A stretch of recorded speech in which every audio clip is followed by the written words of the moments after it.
Part 2, page 31. My friend Glenn Martin's dad was a sales rep for Van Heusen shirts.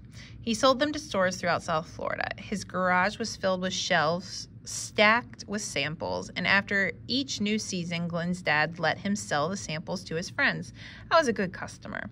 One afternoon, I was in his garage sorting through new styles when he asked, "You ever smoke weed?" No, I replied, sounding very uncool to myself. "Want to try some?" he asked. "Not now," I said. "I have to go to work." "Tonight?" he asked. "Come over to my new friend James's apartment in Lauderdale Lakes Complex, apartment 311. We have a weed party there." "Okay," I said. Yeah, I was trying to sound enthusiastic, but it wasn't working. I bought a shirt and I left. All throughout my shift at the grocery store, I was absent-minded. I had read lots of books where people smoked weed. Some seemed to really enjoy it and got happy and hungry and silly and deep insights into themselves and the world. I had a sneaky suspicion I was going to be the other kind of smoker, the kind I had also read about, who go off the deep end and let life drift away out of control and become dependent on dope and other users to help them out, and are abused and broken down, and the only deep insight they gain from the experience is that they have a totally ruined lives. And I'd end up like that girl from Go Ask Alice who went nuts on LSD and was locked in a closet after she imagined 1,000,000 bugs were on her skin, and to kill them, she clawed off all of her flesh and nearly bled to death. By the time I finished restocking the entire canned vegetable section at work, I was convinced I would be a vegetable if I smoked. Yet, I went to the apartment anyways. Why? For the same deadhead reason people climb mountains. It was there and I wanted to try it. I think that's an important statement. Plus, there was the slim possibility it would make me a better writer. I got that impression from reading William Burroughs. I knocked on the door. James answered. He was at least 10 years older than the rest of us. "Come on in," he whispered, and as I entered the room, I turned and I saw him peek out the door as if I might have been followed by the police. He was so paranoid, he scared me. Inside the apartment was filled with smoke that smelled like an acrid palmetto brush fire, and I coughed. On the living room floor, Glenn and 4 other guys were sitting cross-legged around a tall brass and glass hookah. Jefferson Airplane was on the stereo, and Glenn grinned up at me. "We're trying to get high, but it's not working," he said, disappointed. "We're just down to the stems and seeds. Do you want a toke?" He gave me the spitty plastic end of the hookah hose, and I drew in some smoke and instantly hacked it out of my lungs. "I know what you mean," he remarked. "We even filled the hookah with wine, but it can't take the burn out of this stuff." I nodded my head in agreement, and I gritted my teeth from trying to suppress more coughing. After it was determined that the stems and seeds were a bust, I spent the rest of my time wondering just how long I had to hang around before politely leaving. I drank 2 beers, then said so long to Glenn and James and the other guys I never met. They had stared at the floor for the entire evening as if it were interesting. It just looked filthy to me. All the way to the car, I expected cops to grab me by the shoulder, just as they had when I was exchanged the hot stereo. I didn't want to be busted and thrown in jail so that someday I could tell my sad tale to others, just as the prisoners had told their woeful tales to me. Now here's some irony, because isn't that what he's doing in this book? When I made it home, I closed and double-locked my door and pulled the curtains.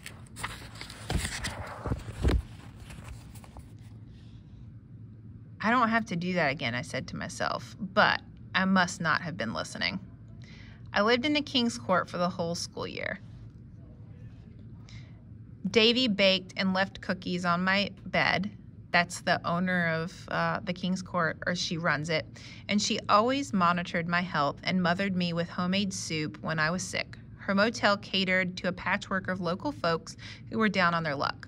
Florida was still pretty segregated, so the cultural mix was unique and mostly peaceful: blacks, whites, Hispanics, and some Seminoles. Every now and again, the Seminoles would get drunk and claim that Florida was their territory and everyone else had better pack up and move out. Parents made sure kids were inside and the doors were locked during these tirades. Davy let them shout and parade around in their native costumes as they called on the spirit of chief of Osceola to help them regain their homeland. She only pulled out old Bessie and called them a bunch of alligator wrestlers when they walked onto Broward Boulevard to scare cars, or when they busted up furniture and threw bottles of Ripple and Boone's Farm through the jailhouse windows. Jalousie windows. She never called the cops on anyone. Her frontier policy was to work it out amongst ourselves. Besides, she felt for the Seminoles.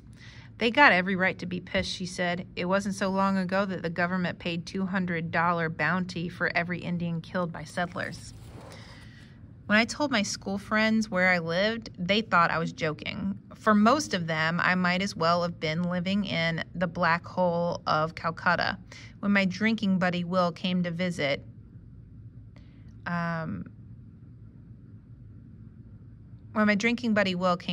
he was always nervous. His new Camaro would get broken into and stolen. And when any of the motel kids knocked on my door for a treat, I always kept a bag of candy from the store in my room. My friends reeled back in horror, as if the kid had lice, ringworms, or rabies. But after meeting my neighbors, they'd relax and realize that people on the other side of the tracks were warm-blooded, could tell good stories, and were as curious about white high school kids as we were about them. I named my room the Bad Attitude Clearinghouse. Things were not going well for my dad's business. The family had moved from Puerto Rico to St. Croix in the Virgin Islands with the hope that my dad could start a small construction company and make big money. He started the company, but there was not much money, and my mom was worried. I had stopped asking for a monthly allowance. I just wanted to be one less thing to fret about. That was my goal. My letters home were lame, but they did not add to the general gloom and doom around the house. Even when I changed my mind and decided not to go to college, it didn't bother them. At first, I was going to go. I had taken all the tests that counted, the SATs, the Florida placement exam, in order to determine state college eligibility.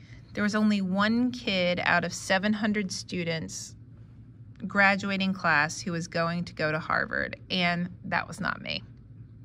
After I was accepted to the University of Florida in Gainesville, the only school I applied to, I was required to attend an interview. Why is this so fuzzy? An interview with the admissions office. Before I went up to Gainesville, I looked over the course offerings. The school was strong in literature, but just seemed so-so in creative writing. This bothered me, but not too much, because I was accustomed to not getting everything I wanted. On a Wednesday, I took off work time, packed a bag, and drove up the turnpike to I-75. I had changed the oil in my car, and the brake pad replacement and the engine turned. The car drove beautifully, and I love my car. I felt even more comfortable in it than I did in my own room. They were about the same size and had about the same amount of furniture and closet space. I arrived on campus early, and I drove around the dorms, the library, the classroom buildings, and the administration office. It was 1971, and the campus was dozing. Across the country, students were rioting over civil rights, Vietnam, social justice, and government cover-ups involving taping phones and secret wars. While in high school, I accepted that I was living in a void, but now that I was heading for college, I needed some fresh air and some fresh thinking. Granted, my mind was pretty blank to begin with. I wasn't exactly sure what I wanted or what I needed, but I was totally certain what I didn't want. And I didn't want the University of Florida.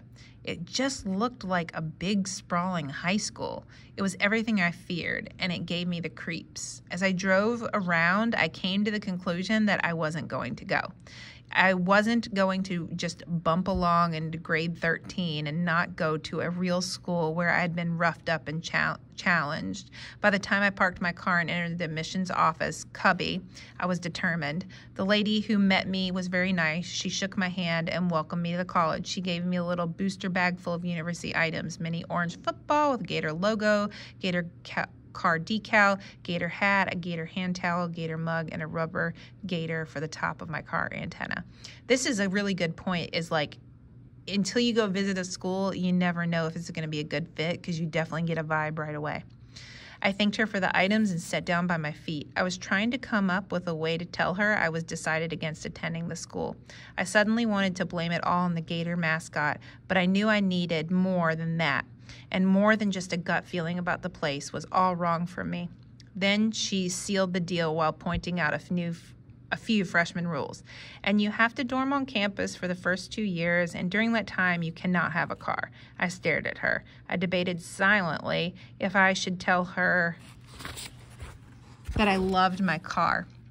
I needed my car, and that I had been living on my own long enough to never want a roommate. But I kept my thoughts to myself. I smiled. We chit-chatted a bit, and I left. And on the way home, I felt a huge weight lift from my shoulders, all the way down to my toes. I knew I had made the right decision, but I didn't know entirely why. I guess I would find out later. It was a good guess. Now, here's a good place to stop and go answer some questions.